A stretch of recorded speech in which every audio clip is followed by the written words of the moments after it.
Meron po kaming project ngayon. Ang project po namin is yung gateway po from DMR radio to POC radio. So mag-uusap po yung DMR and POC radio.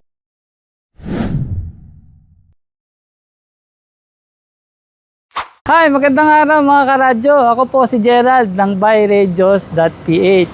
Nandito po kami ngayon sa Pampanga 1 Electric Cooperative or Pelco 1 dito po sa Pampanga. Meron po kaming project ngayon. Ang project po namin is yung gateway po from DMR radio to POC radio. So mag-uusap po yung DMR and POC radio. So yung project po na to is gusto po ni Pelco 1 yung kanilang existing na DMR, meron po silang repeater dito. Is meron po kasi silang mga area talaga na hindi kaya kahit naka-repeater sila.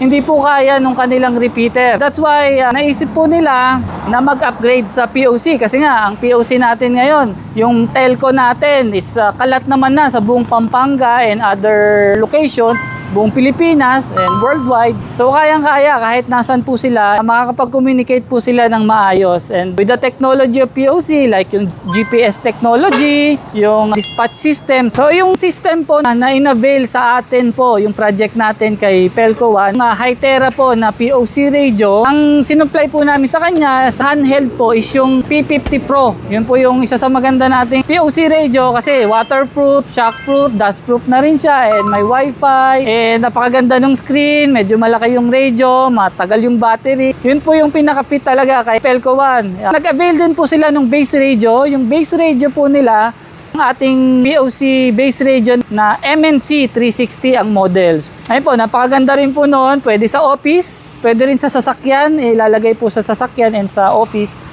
May GPS and meron na rin yung mga advanced features like yung sa sasakyan, yung speed limit detection, yung alert. And yung isa sa pinaka-importante na ginawa din namin ngayon is yung gateway. Yun yung magdudugtong sa analog or yung DMR kasi sila naka-digital sila or DMR sila to POC. So yun po yung ating Hytera BN100. Maganda siya dahil doon sa loob ng BN100, kung napanood nyo na yung video namin dati na nag-assemble kami ng BN100, panoorin nyo po sa aming YouTube or sa Facebook. Ipagdudugtong po natin yung MNC, yung POC at saka yung DMR natin na HM788 na Hytera. So gamit yung gateway box na yon, yung BN100, ilalagay sa loob yung MNC 360 at saka HM788. Yung tatlong component to. So yun ang ginawa natin. And also ginawa din pala natin dahil kasi si BN100 wala siyang existing na UPS style na pagka namatay yung kuryente. Kasi si BN100, meron siyang built-in na power supply. So, pwede mo na kagad isaksak yun. So, ang ginawa natin, minodify natin siya kasi ang gusto pong mangyari ni Pelco 1 is pagka nawala ng kuryente, automatic sa battery. Minodify natin ng konti itong si BN100, tinanggal natin yung power supply.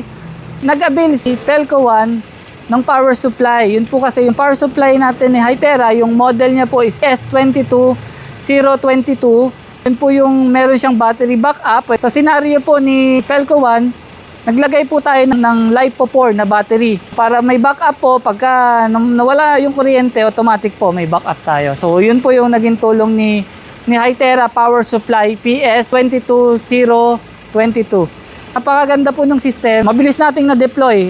Tayo na rin nag-asikaso ng licensing and overall po, so far happy naman po based sa feedback, happy naman po si Pelco 1. So ay, masaya din po kami. Ito po kami ngayon, actually ngayong araw po, yung last part ng aming project, training na lang. So, tinrain po namin yung staff, end user training para yung tamang paggamit ng POC dahil bago po sa kanila to, first time po sila gagamit ng POC. That's why kailangan po na matrain sila. And also, tinrain din po natin yung IT staff nila for the management. Dahil po ang management nitong POC is online na. Over-the-air programming na siya. Kailangan matutunan po nila. And also, nag-avail sila yung ating Yes Telecom SIM card na napakadaling i-upgrade. Napakadali po siyang i-manage.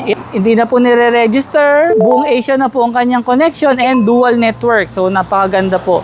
Ito po si Pelco 1. Masaya po kami dahil satisfied sila sa ating project. Nagagamit na po nila yung radio, yung mga dating dead spot na hindi inaabot po ng kahit nung kanilang repeater, hindi naabot. Ngayon po, naaabot na po nung kanilang POC radio. Sana po magkaroon pa po kami ng another project with the utility company po. Napakabait nila sa amin. Successful po yung project. Maraming salamat po. Kung may inquiry po kayo tungkol sa gantong system, meron po kayo existing analog or meron po kayo existing DMR radio at gusto nyo pong mag-upgrade, magkaroon ng connection, mag-upgrade sa POC at mako-connect natin yung dalawang system.